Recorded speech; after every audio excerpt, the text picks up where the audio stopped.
I'm filmmaker and musician Alicia J. Rose, and this is the MENOPUNKS podcast. Well, look who we have on the MENOPUNKS podcast. Hi, Margaret Little Cho. girl. Hi, this is Lucia Katerina. She's extremely good girl. She's a little tired, so she's going to lay down right here. She's always right next to me. Little baby. Usually my cat is here too, but she's off doing something else. Well, if we're lucky, we'll get a guest appearance by the cat. Maybe my cat will walk in. Maybe the whole podcast will evolve into just animals, which I think is... I love that. You know, it's such an honor when they want to sit with you. Like, I'm like so starstruck by my animals all the time. So yeah, like whenever they choose to like come over and hang out, it's just such a pleasure. I agree. I have a tortie, you know, and torties, they have very strong opinions and desires, and they will not just, they're spicy. They're kind of the neurodivergent cats of cats, right? Yeah. Neurospicy. And so she's going to give me love when she wants, and that's the end of it. And I can't demand. It's a lesson in consent. Which is like the best thing about cats, because that's what's so important when you work with them, when you live with them. It's really on their terms, and I'm so okay with that, because I've structured my life to make it great for them, and so that they always want to be around me and they always want to get pets. And so and it's like the fact that I know it's because they're consenting. It's really it's special. So I always let them come to me. I mean, like it's kind of detrimental in a way, because I have to give one of them medication. One of them accepts it, the other one really doesn't, and so I have to figure out new ways, like how am I going to make this palatable, because I refuse to burrito them. Like, I don't if I cut their nails, I wait till they're sleepy, so smart, they don't fight me. But I don't drug them. I had to sedate one at the vet, which was like really traumatic, but she really needed it, and I didn't want the vets to get attacked. And so, I almost take the consent thing a little bit too far, but I still like, think there's a way to do it where, to deal with their health without damaging our relationship. It is a lesson in consent. I think we are so lucky and privileged to have animals that even deign to hang out with us. I will feed them whatever they want. I will pet them as much as they want. But, you got to do it on their terms. You got to meet them, kind of like menopausal women. I feel like like menopausal women in general, I find that we have arranged our lives to suit ourselves. Absolutely. Which, I mean, in the best case scenario, not everybody can do that. But in my circles, it's just, that's how we do it. That's how I do it. So, there's so many things I want to ask you about, but I will start with one thing. What did your mother tell you about menopause? Nothing, because she went through a really hurried menopause in the early 70s. So in the early 70s, there was hysteria around, like it was all the rage to get a hysterectomy. Hysterectomy. So everybody was getting the whole thing yanked out without having any kind of hormonal support. So suddenly you had a bunch of women who were not dealing with their uteruses anymore, but they still also were in this accelerated menopause, which were occurring in their early 30s. So my mom had her menopause sort of like almost right after I was born. Wow. And so she didn't have anything to really share with me about menopause, because it was so accelerated and kind of so artificial. She didn't really have, she was very excited to be free of periods, because I know that hers were always super like problematic, as mine were, as they were my whole time I had them. So she had the relief of not having to deal with it. I mean, she's an athlete too, so she was very excited about not having to kind of deal with all that stuff. It's exciting. Yeah, it's exciting and it's freedom. But at the same time, she didn't have any kind of wisdom to pass on, or even a knowledge of what it was going to be like for me, because she didn't know. So she had hysterectomy. It's so funny because the hysterectomy thing is coming back up now again. It's like this so many people get them. Do they necessarily need them? Are they being given any hormonal care before the hysterectomy option? So was your mother offered any hormonal care, anything? Or was it just kind of like, we'll take it out, No, that's the end? we're just gonna yank them all out. That's kind of what the ethos medically then was. And Mm. of course, as we know historically, medicine is not taking care of women. And Hmm. again, this is another instance of that. It's not that long after the thalidomide babies, if you think about it. That was sort of in Mm-hmm. the 60s when that happened, when they're like prescribing this drug for um, pregnant women that was Right. really, really harmful to the fetus, but they didn't acknowledge that. You Mm-hmm. know, or even just before that, they encouraged that pregnant women smokes to keep their weight down. I mean, So we've never had insane. medical establishment that's really cared about women ever. Nope. Nope. And here we Um, are now, 2025, and holy fucking shit. it's still that way. It's still that way. So, you Yeah. know, we have to kind of like find out for ourselves, which I'm really grateful. I have a really great OBGYN who's very Mm. progressive, and she's really about prescribing really like very intentional, really great HRT, Amazing. hormone replacement therapy, which I love. Hell yes. I love, love, love. But, you know, my mother didn't have that. And Yeah. so she didn't have any sort of wisdom to offer me about the process. So, before we get into your HRT journey, because I'm fucking curious, everybody, all the menopunks want to know, Margaret. But like, so when your career has been so amazing, so I mean, you really fucking stuck to it in a way that everybody has. I mean, I have so much respect for it. All my peeps do. We look to you, and we look to your like incredibly unfiltered fucking on point voice, especially now, but forever, really. Now, right now, because we're all losing our fucking minds. We're so happy to hear you. But when did you start thinking, what is going on with my body? Like, when did it all begin for you? And how did it fuck with you? What did it cost you? And then how'd you figure it out, kind of? I think I had always had very problematic periods. They would Mm. always last for a super long time. They're incredibly painful, incredibly heavy. And that lasted until I was in my early 50s. Oh, And wow. then in almost instantly, everything kind of dried up, and it was so dry and tight, and like you couldn't get Mm. anything in there. You know, I like to put stuff in my vagina. I'm just one of those people. I really am into it. And I just wasn't sexually excited by anything. I just was life was so dry. Mm. And I thought, this is weird. Mm. So that's when I went and I started on, this is a few years ago now. So my journey with HRT has been about in the last 5 years. Oh, wow. I started on, I used the E string, which I've just changed over to a cream, estradiol cream, Estradiol cream. Yep. estradiol cream, which I like. And then I progesterone at night. And Yep. then I started to do a little bit of testosterone. Testosterone is a great Mm-hmm. addition. I had compounded my doctor had me compound these oh yes, gel. No, but I I have love like this shit. little gummy things, or like they're little What?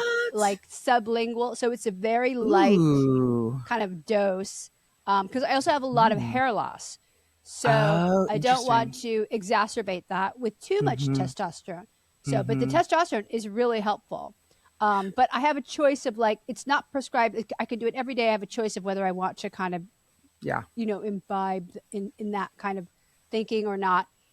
So it's, yeah, I love it. I love the progesterone. The main symptom of my menopause I think is insomnia.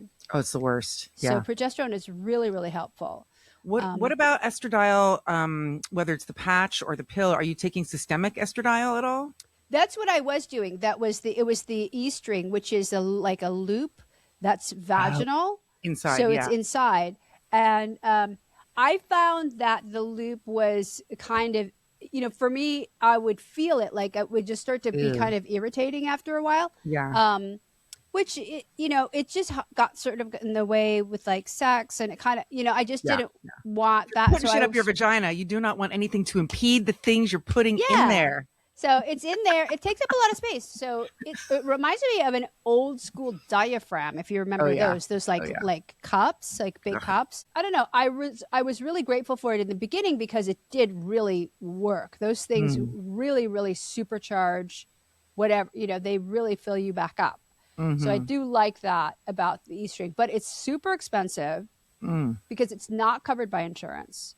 I mean, none of my Of course. HRG is covered by insurance, Motherfuckers. which is so bad. And this E-string, it can be very pricey. Mm. It's like each one, it's 90 days, and each one is like $600. So That's insane. you're really putting out a Ugh. lot. Like if it's every 3 months, you have to like lay that out. So I Oof. thought I want to make a change, and the cream seemed like it was more affordable and it was just easier.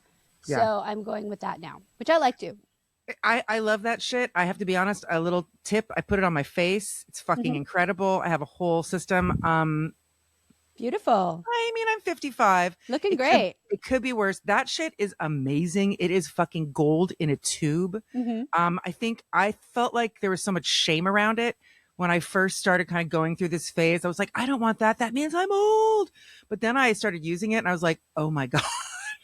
It's wonderful. It's like just so helpful in every arena, whether it's Mm. bone density, Oh, where yeah. it's skin laxity, whether it's mood, lubrication. There's like so many Mhm. reasons why it's just appropriate, and there should not be any kind of stigma around it. Absolutely. Aging is an honor. It's a grace 100%. that we're granted because we managed Mhm. to keep living in this terrifying world. So we should really be able to enjoy it. Oh my God. And we should be able to put anything we want in our vaginas at any time, and they should slide the fuck in because Yeah, that's the thing. It's like when you can't, when it's dry and tight. And then my gynecologist is like, if you don't deal with this, it's going to seal shut. And then oh my she's seen God. it where it's totally sealed shut and you can't do anything about it. And Ugh. so yeah, it's like I gotta address it. Also, because I don't have a family history of it. Like I don't have a Right. mother to tell me what happened. We just don't know. So I'm really glad. So the estradiol cream, is it just vaginal, or is it the stuff you put on your body to get it It's the put systemically? on. Yeah, it's you can kind of put it anywhere. Oh, okay. I usually go for my inner arm, but I'm going to try my face. I haven't done that. I'll give you tips, basically. Make sure to, okay, real quick, sidebar, tips on putting estradiol cream on your face. Little bit under the eyes, on the Mm. eyelids, a little bit in the forehead, basically everywhere. Great. That's But then I great. put serum underneath it, put that on top. Then it's eye cream and moisturizer. Everybody asks me, so it's probably good that I'm telling them. And then I Yeah. have neck cream. I just do it all. But that shit only at night because it's photosensitive. Yeah. Don't do it during the day. But it's kind of incredible. I'm so glad to hear that. It's funny because there's multiple ways you can take estradiol. One is the straight up just vag cream, which is what it is, not compounded. It comes from the pharmacy. The things to think about also, though, when you take it systemically through a pill or a patch isn't too different from what you're doing. It does help so much with bone density, with brain fluidity, with the Right. brain not eating itself, which is a Yeah. fucking nightmare. Hmm. It's so crucial. So before you went to your OBGYN and had somebody who was awesome, I mean, was that always the person, or were you denied or told no? Like, I mean, what was your experience? I just hadn't thought of it. Like I hadn't been introduced to it. My gynecologist before was a man, which Hmm. is weird. Um, Men and like he, vaginas too. I know, It's but he was weird because I just stayed with him because he had treated my miscarriage that I had Mm, in my 40s. And so I just kind of just kept going to yeah, him. But what was so weird about my miscarriage is that I didn't have any baggage around it. I'm like, oh well, I didn't yeah, care. I just don't care. Like if I was pregnant, I wasn't trying to get pregnant. I didn't care. I didn't want to be yeah. pregnant, but I wasn't going to do, I was like, well, if I'm pregnant, I'll just have a child, I guess, because I'm, in my mid 40s. I Why not? Why not? And then it didn't take. And then the doctor, he put so much baggage on it. Like he was Oh like God. just assuming that I would be super destroyed Mm, by this thing. And, and they were going to give me a DNC, like an abortion, which you mhm. have to do after miscarriage. You have to get it all out.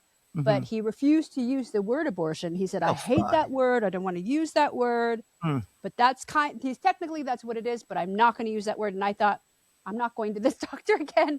Oh my Because it was God. just so, after I had the DNC, I was like, Ugh. you don't need to put your weird baggage onto me. Like, I don't Mm-mm. have the same beliefs as you do. Like, obviously he's like a pro-life guy, just also Yeah. super weird in LA. Ew. But, to push your beliefs onto somebody, that's going through this, or to assume that we're going to have trauma when I don't, it's a trauma in itself. Absolutely. So then you're thinking, what's wrong with me that I don't feel a thing about this? But yeah, so I started to see my really great gynecologist after, but he never introduced the idea of hormone replacement therapy. He was all about, let's make these babies. Oh, fuck. You're old, let's make these babies. That's what he was kind of directed to. And then his office was full of baby pictures, and Oh, God. the walls covered in like Ugh. collages of infants. And so it was just very much like, what am I doing? I don't understand. It's so creepy. I mean, my God, like now we have a world filled with these fuckers Mm-hmm. all trying to impose their will upon us and trying to Right. make us think that we have to have emotions about things that we really don't if we don't want to, Right. if we don't need to. And it's just like, it's so insane. I mean, oh my God, I try not to get too worked up about all this every day. It's very hard when menopause becomes your life. But it's interesting that you had someone like that and then you found a woman. But are you sort of familiar with the lack of education around menopause and perimenopause and why we're in this state? No, I don't know why we're in the state, but I'm like, why was I not informed so many years ago because when I started the treatment, I was already in menopause. Like, I would have loved to have Peri. to dealt with it with my perimenopause. I would have loved to have some solutions, because that was a lot more problematic than menopause itself. Oh yeah. I mean, people don't really think about it, but like it can last from 35 average to 60. Awesome. Yeah. Right. Like, so it's between 5 to 15 fucking years of your life in a state of hormonal flux. Mm-hmm. And it's true. Like, that's where most of the misery comes in. And oftentimes we're fucking blindsided by it. Like, why can't I think? Why is my ADHD so much worse? Why am I so tired? Why am I so miserable, so cranky? Why is my vagina being so barky? Why not? I mean, dogs, vaginas, they all bark. Yeah. Like, why? Like, we have so many questions and there's so few resources, and we're about the same age. And especially 5 years ago, which doesn't seem like that long ago, there was not a lot of conversation about it. No. And it's really unfortunate. And so I'm grateful that there has been a movement that's sprung up around awareness and a kind of embrace of menopause, which I'm so grateful for. And I always want to add to, because I think this is a great time of life, especially if you have some medical help, which is really, really important. I think people look, I mean, I don't know how it is for you and your friends, and I'm curious to hear about sort of, within your group, if people are just kind of clueless or figuring it out, or if it's like a whisper network. But here it's really just half. It's not even half and half. It's maybe like 10% know what the fuck is up. 90% are still like, what's going on with me? And often, getting gaslit and told no by their doctors. So they've got to go to between 2 and 5 doctors before they get oh, of course, we'll take care of you. How is it for you and the people that you know? The people that everybody around me is pretty hip to it, and they're like addressing it in their 40s, which is great. That's because they're getting a head start on it. And I'm really, really grateful for that. I think also because of where I live in Southern California in general, there's a sense of, okay, we're going to actually go for this. We're going to deal with it. And it's more progressive. But we're lucky that way. But this is only in the last couple of years. Well, and it's Southern California, where I grew up, actually, in LA, San Fernando Valley. I went to Calabasas High School, where the Kardashians are known to have gone to high school now. And Ricky Schroeder was my classmate, which is a whole nother story. That's so crazy. We played soccer together. He was cool until he was popular, and then he was mean. But anyway, he drove a white Porsche. It was a nightmare. But LA got its own thing, right? There's just the billboards of plastic surgery and all the things you have to do. Like, it's all right there. It's all on the surface, where in Portland, the billboards are all dispensaries and weed, Yeah, totally. So care and like finding medical care and intervention seems not as unusual. And I feel like people in Hollywood and in entertainment, they're like, what can I do to feel better? And if, you know, there's a way, there's a will, like get on it right away. But you're lucky, right? You're privileged. You're in a situation where you're around people that might know. And also we're Gen X. And I think that that has a lot to do with why it's coming up now and it's zeitgeisting right now. I mean, what do you think about like how Gen X is sort of in this position to sort of turn the tide on information and treatment with this? Like it's coming up because it's happening to us, Margaret. There's no coincidence. I mean, I think it's because Gen X is used to taking care of themselves. Like they're used to being like latchkey kids, and they're used to like diagnosing themselves. They're used to like doing things without support from like boomers or millennials. Like we're super like kind of isolated as a generation. So then we're used to like saying, okay, well, something's wrong, we're going to fix it. And I think that's really that was kind of how it's come along. I think it's also, but the other side of that, at least from my perspective, is women in general, but definitely Gen X women are fucking stubborn, and they maybe like isn't the right word, but they're sort of comfortable identifying themselves by their suffering. You know, like I suffer, therefore I am, right? And that's like from fucking periods forward, from when I was 16, which is amazing. Some people are 9, and cramps and all this shit, like it's all hormonal, and we're expected to just kind of bear it. Like you said, your period fucking sucked. It's hard. Like it can be debilitating for so many people, and it's important to have that acknowledged. But we just don't know what the options are if we're suffering. And I mean, you're lucky you had a good doctor eventually. You know, you were wise enough to look outside of like where you were going and find someone who was going to listen to you. But that's not the norm at all. No. That's the problem. That's why we're doing this, because we need to fucking change it. And I want to give you like just 2 minutes of rant about why we're in this situation, because I'm so curious as to what you think after maybe you know this, since you might not know exactly what went down. Right. But so 2002, you've heard about the Women's Health Initiative, right? Women's Health Initiative studies started in the 90s when we were in San Francisco having a great time in Mel's Diner and all the comedy clubs, rock clubs. I was booking rock nightclubs. You were beginning your insane comedy career. All of this was happening in the early 90s, and Clintons were in office, right? It was that time. Riot Girl was beginning. It was fun. Yeah. So 93, they decided to do the first fucking study to include women really ever. Because you know how drugs weren't tested on women, right? You know how it's even aspirin, not women, like they don't even know. So 93, they're like, oh, woman's going to be in charge of the World Health Organization, and we're going to start this study. Golden Girls were enlisted to get over 165,000 women into this study. It was insane. It was actually a cardiovascular study that they brought in hormones to figure out, can women take these forever? Is this the fountain of youth? Is this how we survive? Is this how we thrive? Because prior to this, hormones were on a fucking unbelievable upswing, like an upswing. 70s, it began. By 80s, it was hot. By 1993, 25% of women in the menopausal range were on hormones. That's a lot of women. By 2002, when Bush was motherfucking president, 9/11 had just happened. Things had shifted. They decided, the brass at the WHI, there's a dude named Jacques Rousseau, look him up. This guy, in my opinion, and through all the research I've done, colluded with Congress to have a different narrative about hormones. In 2002, part of the study basically showed that women in their 60s who were smokers were prone to having potentially some cancer uprising in this study, right? But it wasn't everybody. And note, all the women in the study were over 50 postmenopausal. Nobody was perimenopausal. So they found this one result. It was not a big part of the results. It was a very small outlying, literally, quote, non-statistically significant result, which means it didn't really matter. But they seized on it. They brought it to the front. They went to press. And in 2002, if you remember, it was a huge thing about hormone therapy causing breast cancer, right? It was intentional. It was malevolent. And it was so that they could have the narrative of HRT causing breast cancer so that they could look like heroes about saving women from themselves. Right. So fast forward to a month ago, 1 fucking month ago. Did you get the chance to watch the FDA panel on removing Yes. Okay. So you and I are both like, Did you notice that they called it a mistake? Right.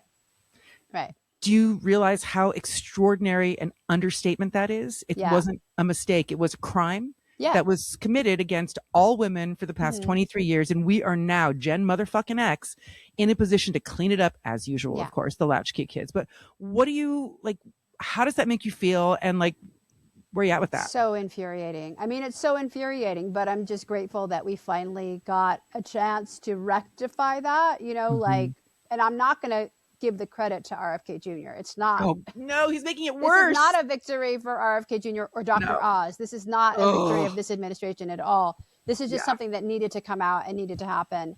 And, you know, it's something that I'm really glad that we're dealing with now. But of course, it's incredibly infuriating. But when has medicine ever been on our side? I mean, it's never served us. And so finally, we've got to take some control back, at least a little. I mean, I'm still aware of the possibility of breast cancer and all that. So I do have a mammogram every year. I do keep on it because my breasts are hard to read because I have tattoos on my breasts. Oh, yeah. So when you have very heavily tattooed breasts, it's actually hard to see because it looks like, you know, it looks like lumps or shadow or something. Right. So, you know, the machines can't tell that you're just a badass bitch or something's going on.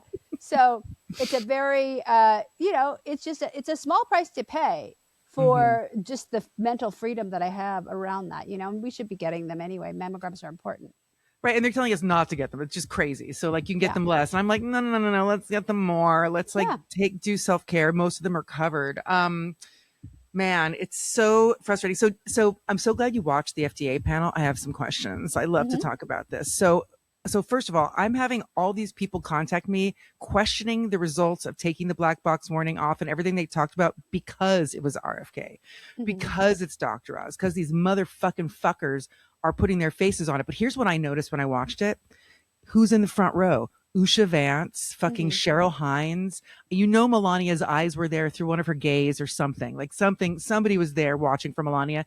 This felt to me like the women of this shitbag administration getting the one thing they wanted, which was access to hormones and not having to fight their own doctors for it, or at least the sort of the apolitical cause they could kind of be there for to support. Because I was like, this is so weird. Like, why now? Yeah, why now? All the reasons they're pulling us down, they're restricting our rights. Like, this is so dissonant. It's weird like, to why give now? us one little thing. Like, it's very strange. But yeah, I wouldn't give credit to them. It's just something that happened. It's a detail of something that happened. I don't know why, but yeah, it's very strange. I'm fascinated. I think that's maybe why it happened now. It has nothing to do with them. This was in progress for a very long time. I think that the women that were there seized on it as a way that they could look good, basically. And that's why, because I'm trying to figure out, like, this is just so weird.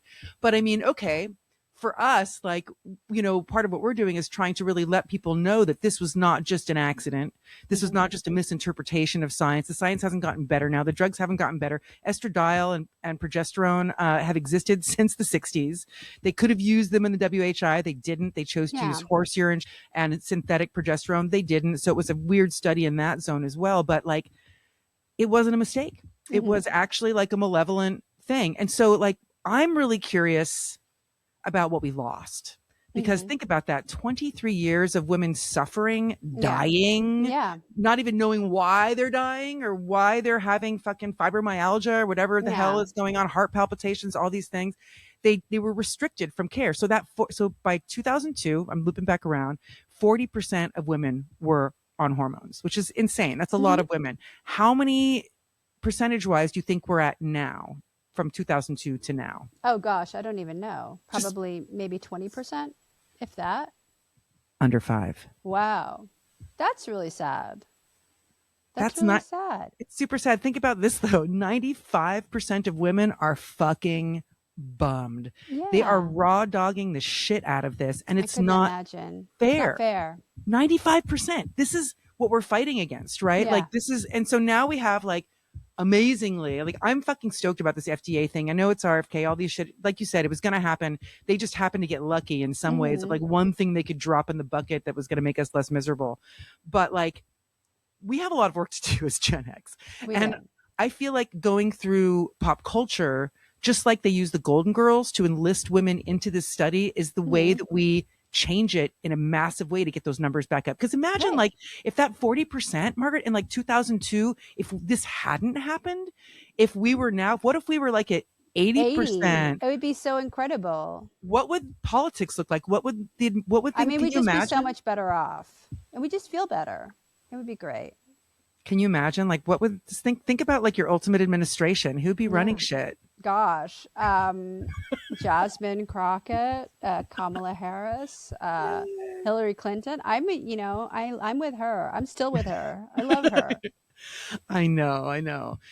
I think about this all the time because I'm like, okay, who are the women who were caught in the real crossfire of this, right? Like, I'm trying to. Hopefully, we're going to talk to Pat Benatar. She's someone on Oh, my I list. love her. I She's love so her so cool. much. I'm curious what her experience is. What did Patti Smith go through? She disappeared for 10 years. I mean, I feel like a lot of my friends who are in their 60s, there was a whole expectation before the last 5 years that they would just disappear. Like people would just go away for 5 to 10 years or become impossible to talk to. Yeah, and then come back. And yeah, it's a weird thing. It's also Hollywood that sort of feeds that narrative of women don't exist after sort of the ingenue until they're like the grande dame, and then where's the years in between? Fuck that, man. What would it be like if that wasn't the narrative? You know, obviously Hollywood's falling apart anyway because of lots of different reasons. I mean, everything's turning into one giant conglomerate, which doesn't help anybody. But it's impossible and expensive to do everything.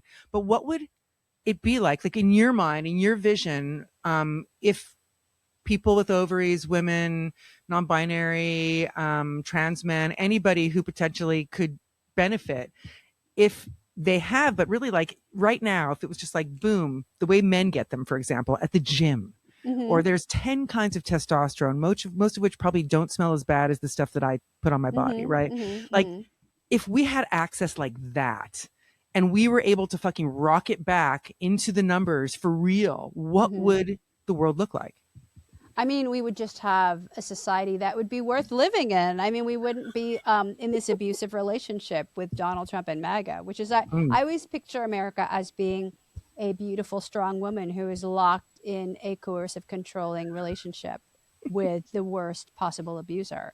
You know, like we're all Cassie, like we're all Kim Porter, like we're all under the lash of this horrifying, kind of master who's inept and out of his mind and out of control and yet still controlling us. So we need to break free. We would be free. We would be free. It's so fucking gross to be living in a malignant, narcissistic reality that these motherfuckers are basically trying to force upon us without our consent. Yeah, no matter what we try to do, like this whole Epstein file thing where everything came back yesterday redacted. And I think MAGA doesn't care because MAGA knows that these are all pedophiles. They know they're protecting pedophiles. They don't care that they're pedophiles because most of them are pedophiles. Ooh. So it's a very horrifying situation to be in. We would be so much better off if we had women in charge. Right. If we had women in charge and not like so many pedophiles, they were all trying to be in a protection ring for pedophiles. Like, yeah. Though it really, I have to say, like, I'm really glad that we know that they're pedophiles. Like, we really know. And it's becoming so clear. It's interesting to see them try to protect each other. Yeah. And like, how do you get out of that corner? Like, where do you go from being a pedophile? I'm sorry, you're not going to normalize that, motherfucker. It's not going to happen. Where do you go? They just redact it by showing up a bunch of like black slashes and black pages. But, it's very sinister. It's just so creepy. And I feel like, though, we have to have them completely unmasked. We have to have them completely just like we need to know who they are. And I kind of love in a way like that they are so brazen and they just are so entitled. Right. Because that's part of their inept attitude. Like their incompetence includes that brazenness because it's just like they're so incompetent, yet they're proud of it. So it's very weird. That's the white male fucking problem right there. I think very grotesque. It's just like, No is my answer to all that, motherfuckers. No. You can't have it. I have a 16-year-old. I'm a stepmom, I didn't want to have any biological kids, but I'm super happy to have him in my life. And turning on the TV to porn stars and pedophiles is just like, no, the answer is fucking no. This is interesting though, because I do think like, okay, we're going to get our numbers back. Now HRT, the black box warning was a motherfucking mistake. They admitted it, fucking fuckers. So now that we have that in the back pocket, we can do the work of like getting people to know that it was a mistake. There's relief. You can feel better. In fact, you can feel maybe as good or better than you did before you even started going into perimenopause. That's nuts, right? That's incredible. That's nuts. So what if like we're able to have our power back at the same time that they're revealing themselves to be completely fucking unworthy of it? Yeah. So that's an interesting timing in history, right? Like I'd rather go up against like a pedophile bully than like a Gavin Newsom, right? Who's sort of on the fence with his bullshit, right?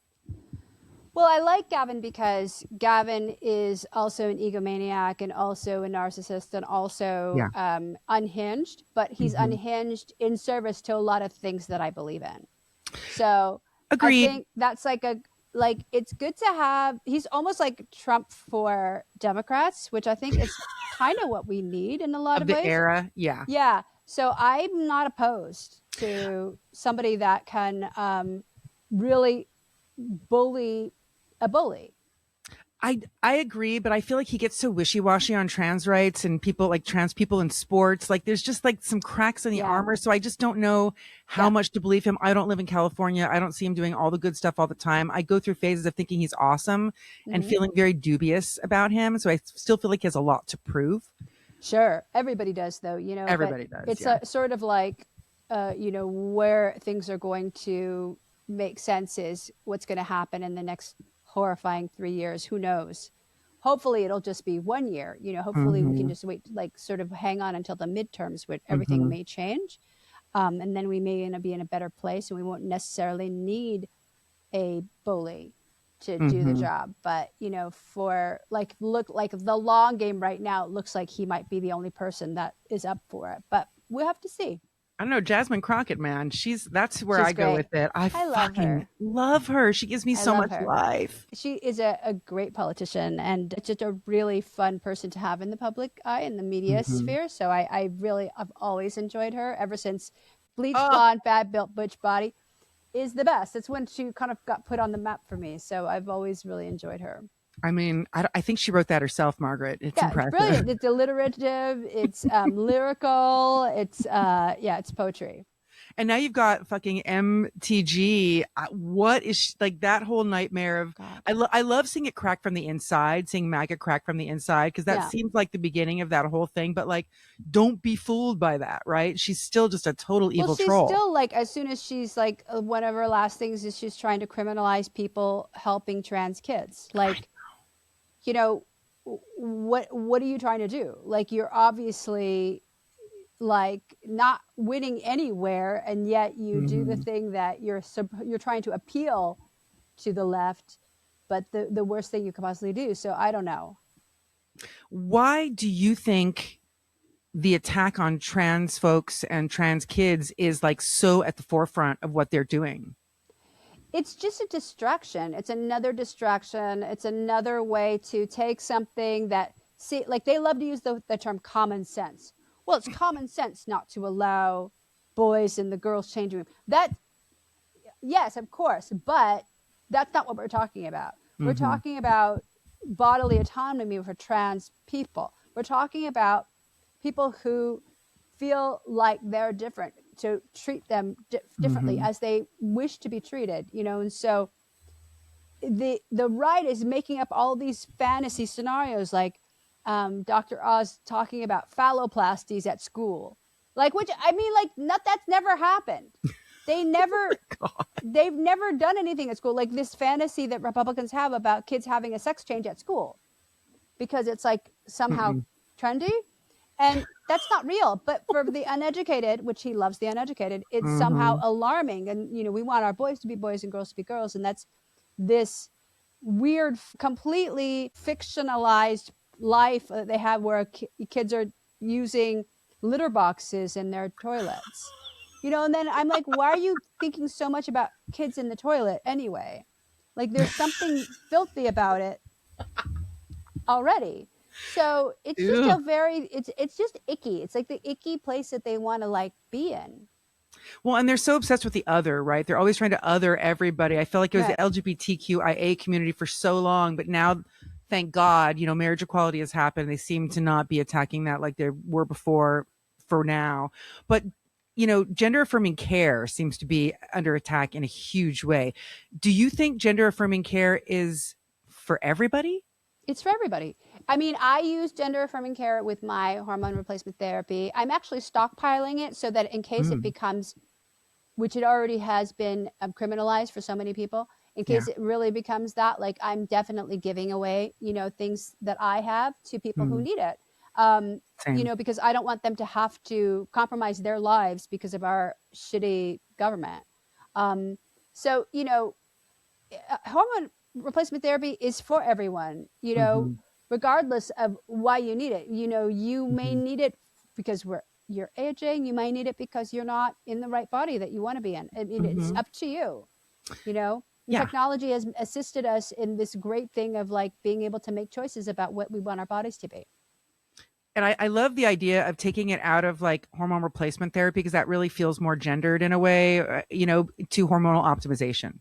Yeah. Right. It's about bodily autonomy and having the right to optimize your hormones every which way. Right. And like, motherfucking RFK is on testosterone. He talks all about Of course he is. Pumping that iron in the fucking airport, that motherfucker, Anybody who works out in jeans is definitely on some kind of male enhancement drug. Like, please, when you're working out shirtless in jeans, there's something like there's steroids involved. There's some kind of tea involved. Come on. I don't know if I've seen him shirtless with jeans working out. Where did you see this? He always does that. Like he's always working out in jeans because he likes to put this like image forward with it. I'm always in optimal health, no matter where I am, whether it's in the boardroom or the bedroom. There's a lot of like kind of focus on his sort of sexual virality, which is so gross. That's So felching and everything.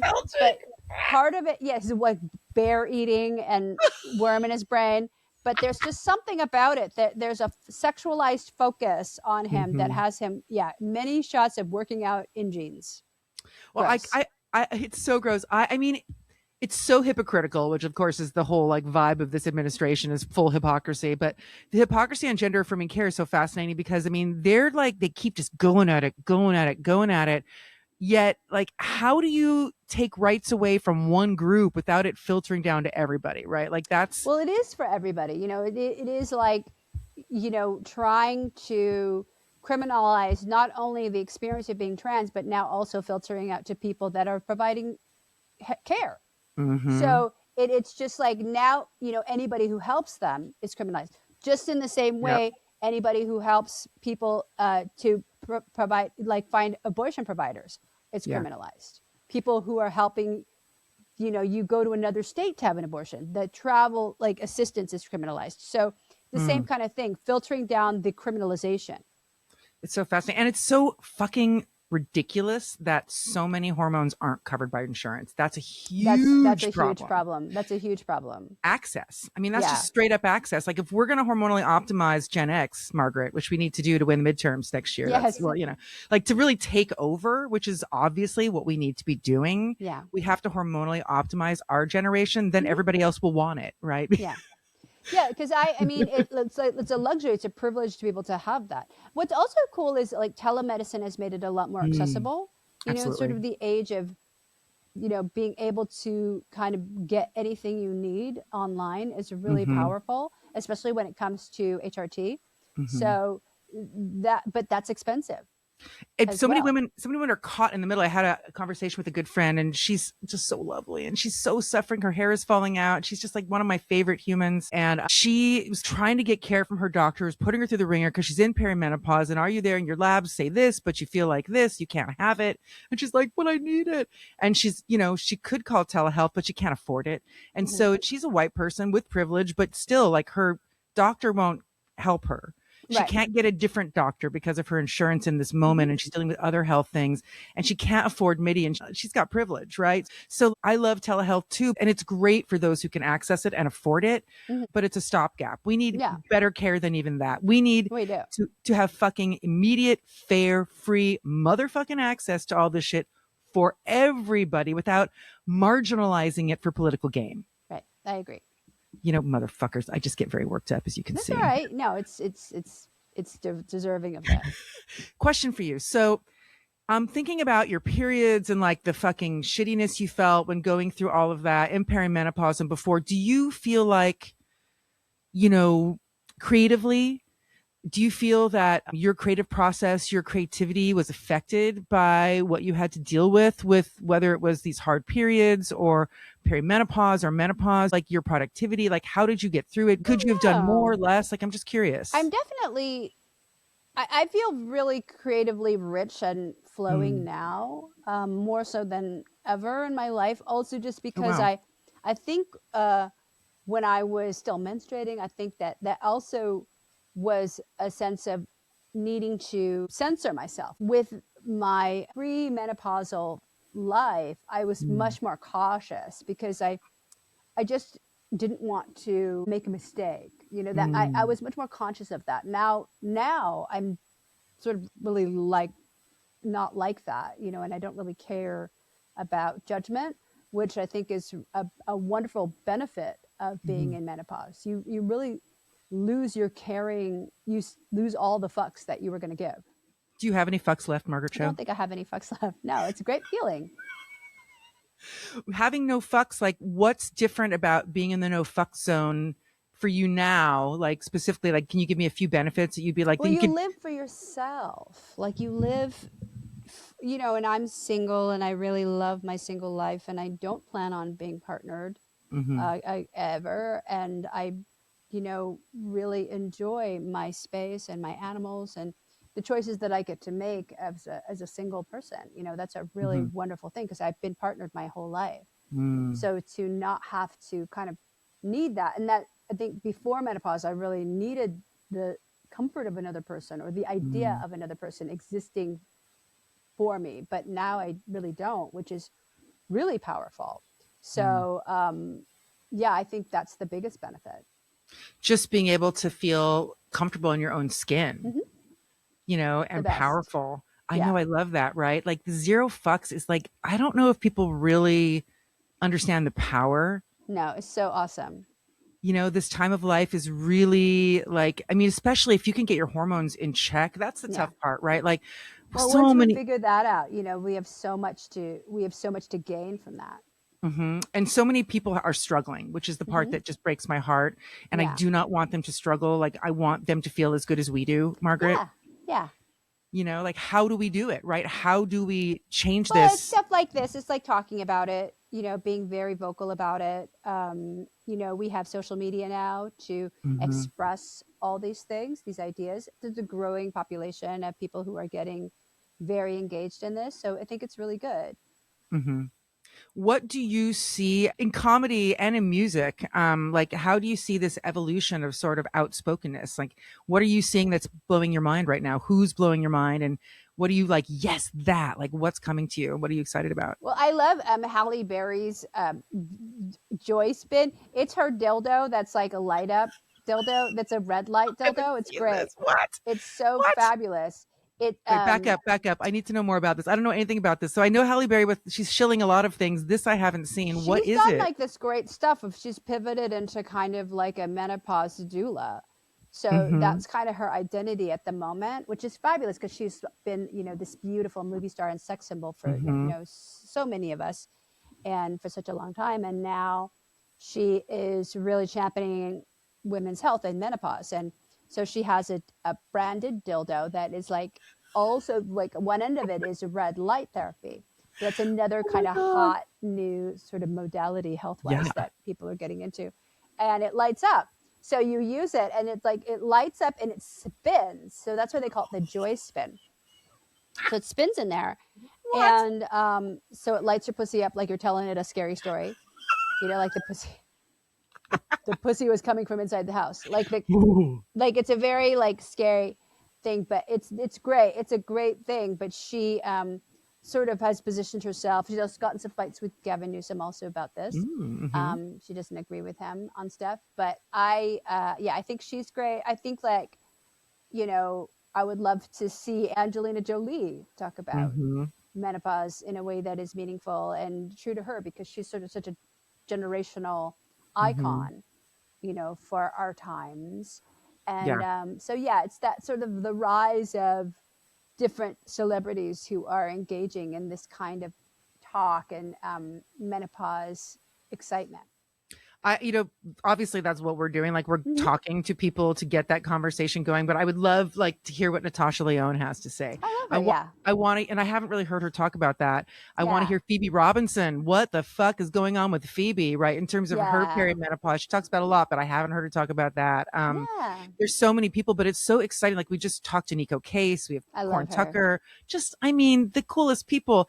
So And cool. dude, talking to Nico, holy shit, she is just on fire, not with hot flashes, but like, you know, on She's fire. brilliant. I loved Brilliant. her book. I just love her. I love Oh, I her love her book. music. I love her stance. I love everything she's about. I've been a fan for many, many years. So yeah, she's so amazing.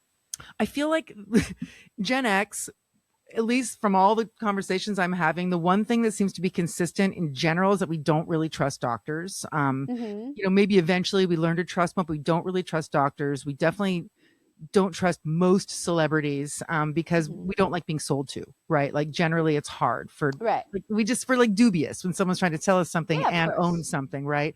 But we do trust musicians. Yeah. Well, it's like, you know, there's a kind of rock credibility that Mhm. it's just, there's an earnestness, because I think music is Yeah. such a emotional and visceral art form that you automatically go to the artist for answers, Mhm. you know, and you know, I think that's really valid. So I love that. Well, and I mean, look, I feel like with music, I mean, I'm a musician also, but like I'm such a huge fan of music. I mean, I booked nightclubs half my life and sold records for part of it. And I've just been involved in everything. Right. And I mean, musicians, music in specific, it's the soundtrack to so much of our lives, right? And to relate to someone like Nico and what she sings about, or Korn and what she sings about, or, you know, any of the incredible people that I'm working with, like they're just so hardcore. And like you said, earnest, which is something Mm-hmm. that it's hard to identify with other folks in the sphere because they're themselves, right? They're not Mm-hmm. playing anybody, and much like comedians in a way, like they're just putting it all out there, right? In Yeah. this really clear way. And I think we can hear it from them in a way that's just like we believe it, you know. They're not trying to sell us anything or do anything, Yeah. so we've got that going for us, you know. Yeah, I love that. I think that's so true. I see it coming up in comedy as well, like more and more Mm-hmm. and more. How do you feel about that? Like, is it making it into your comedies? Yeah, I talk a lot in my new show. I'm touring right now with my show CHOLIGARCHY, and it's all about, well, it's all about politics and all about menopause. So in the intersection of that. So it's really about the change in my body and how I relate to it differently, and how it's like I'm a young person and I found myself in an old person's body, and it's like, what the fuck is this? So it's really, it's fun, you know, but it's real too. And I think that it makes a lot of sense. Like it really resonates with a lot of people. Can you give us just a tiny taste of something that you talk about? Well, like I talk a lot about how like you think that your pussy is going to be with you like for your whole life. That's my ride or die. That's my pussy. And then one day you're faced with the fact that you're just sitting on a fold, that it's just an angry origami that you're sitting on, and that's it. And it's such a betrayal because like, and it just is a whole thing of like, my pussy used to be my pussy, you know, used to be somebody, like it was a contender. And so it's just like that kind of thing of like, where did it go and what happened? And Oh my God. it's just so, you know, it's something that people really celebrate. Are you talking about your transformation through HRT in your comedy as well, or you are? Because I'm curious about that, because I just saw Samantha Bee's How to Menopause. I went to that tour, which was awesome. And she like glosses over the solution in like 1 minute, but talks about the misery for the other, you know, well, the 75 misery is minutes. what's so fun about it. You know, the misery is where the jokes are. So that's why that's the case. You know, the I misery know, is kind of where it is. I mean, there is a lot to be said for all of the hormone replacement therapy, and that's all great. But also the misery is where the poetry is. it's true, but I guess I want change. You know what I Yeah. mean? And I think Yeah. just talking about it is part of the change. Yeah, totally. But I also feel like you said, it resonates with people. But I also feel like we're so fucking far behind Yeah. on education. Like True. you said, you thought it was 25% or 20% of women, but It's so disappointing to find that it's five, well, less we than need our five. numbers back to fucking take over We'll the get fucking there. government. We have to Yeah, overthrow these motherfuckers. And the we'll get only way we're there. going to do it is by having the energy to get off the couch, right? Right. I agree. It's so insane. So let's talk about music with you a little bit, because I've seen some delightful bits and pieces come from your world about you getting more involved with music. I know you've always kind of, I mean, I saw you perform with the Go-Go's. That was so fucking cool. That's so cool. Can I'm you actually talk? recording again with uh, Jane Wheatland, and I wrote a song Yay. together, and so we're going to record that on New Year's because I'm going up to visit her for New Yay. Year's, and then so I'll put that out. I have a plan to put out more music after my tour is over, which is in May. Ooh. So right now I'm recording a lot with Garrison Starr and Eric Curtis, who are Oh, kind of my band. yeah. I think that Um, was, you just put out a song with them. That was the one you just did. yeah, I just did a So song good. about the Statue of Liberty breaking up with Donald Trump, which is a lot of fun. But I will be putting out more music, later next year. But yeah, I'm excited. I love to make music. It's a big part of my life. It's a big part of my mental health because I think it's Mm, just physically really important to play an instrument and just mhm. do that. Like, and so I love songwriting and I love the place that I'm at with it kind of artistically. So I'm eager to share that. Have you been playing music this whole time, like since forever? Like when did you sort Yeah, of I've get been in? playing guitar since about 2008, and I've been putting Oh out wow. music since 2010, but Hmm. it's also just more as a side project. You know, it's a side quest to my comedy. I don't really do comedy music. I have done Hmm. also in the past, but now it's more of a serious um, kind of occupation. It's also a big part of my social life. Like all my friends are Hmm. musicians, and so I love that as my community. So yeah, I do really love it. What was it like playing with the Go-Go's? Like was that like a bucket I list love them. situation? Yeah, totally. Like I love them. I am old friends with them. I really admire them. They were my first concert Oh my god. in the You're 80s. I went to go see the Vacation Tour oh at the Greek lucky. Theater, which was so amazing in Oh, so Berkeley. It was so great. mm. And yeah, I've just been a batshit crazy fan for such a long time. So that was such a dream to sing with them.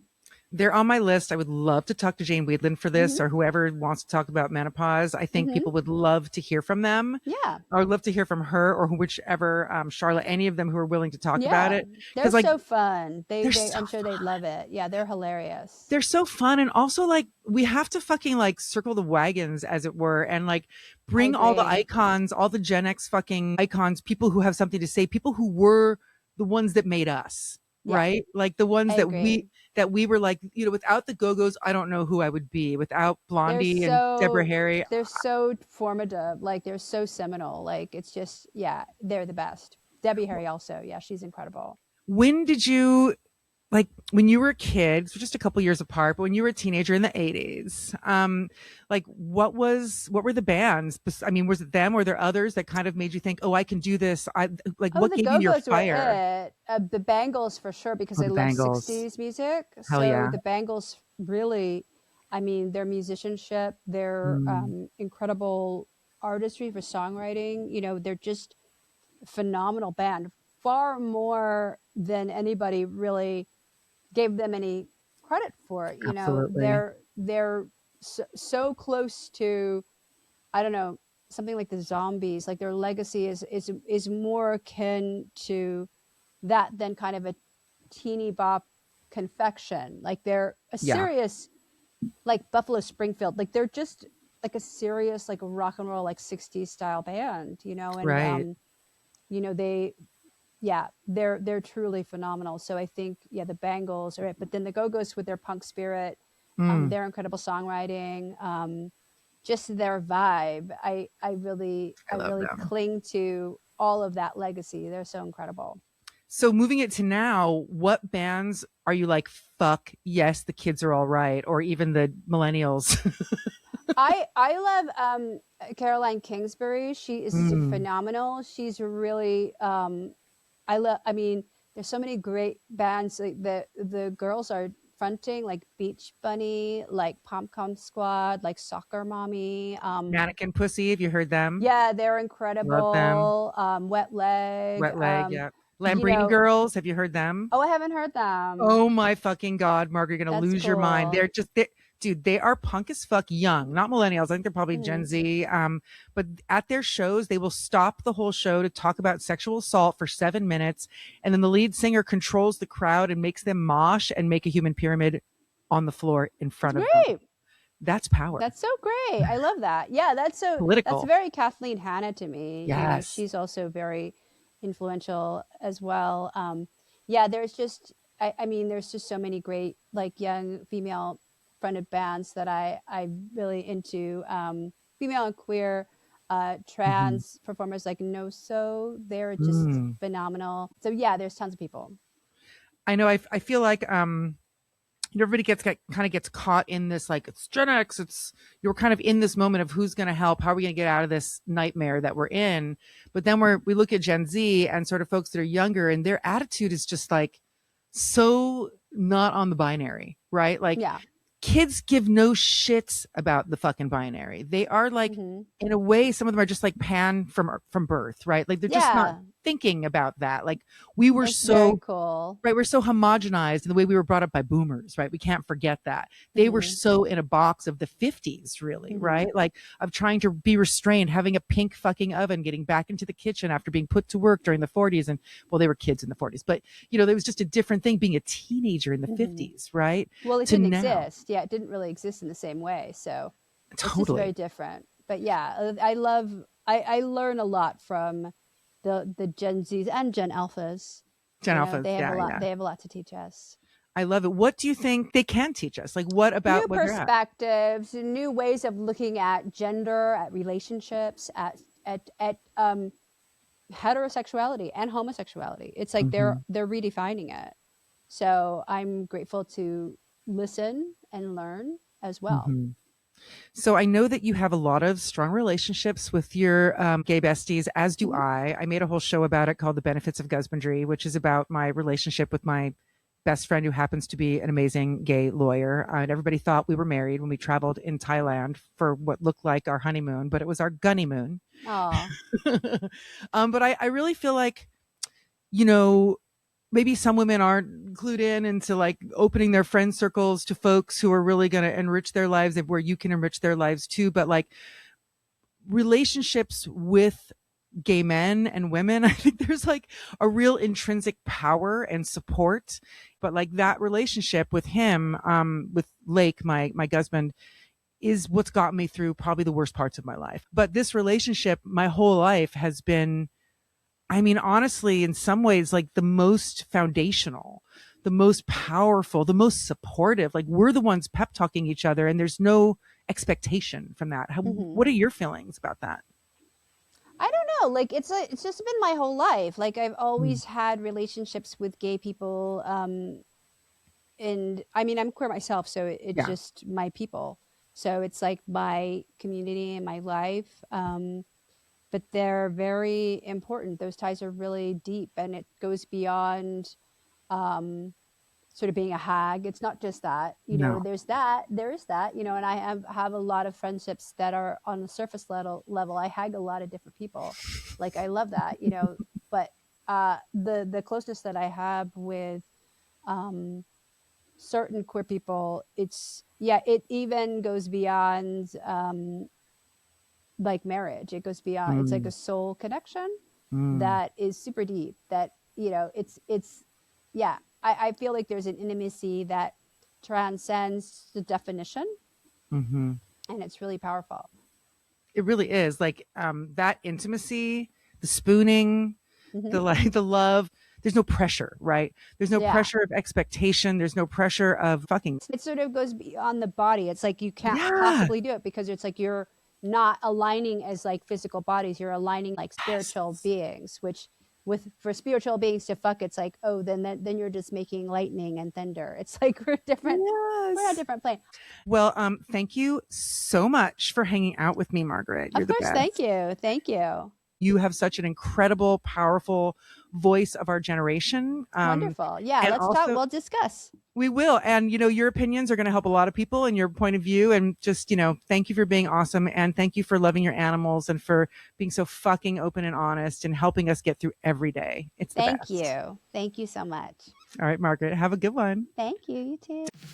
Are you a menopunk? For more information about the movie, the MENOPUNKS movement, MENOPUNKS merchandise, and more, go to www.menopunks.com.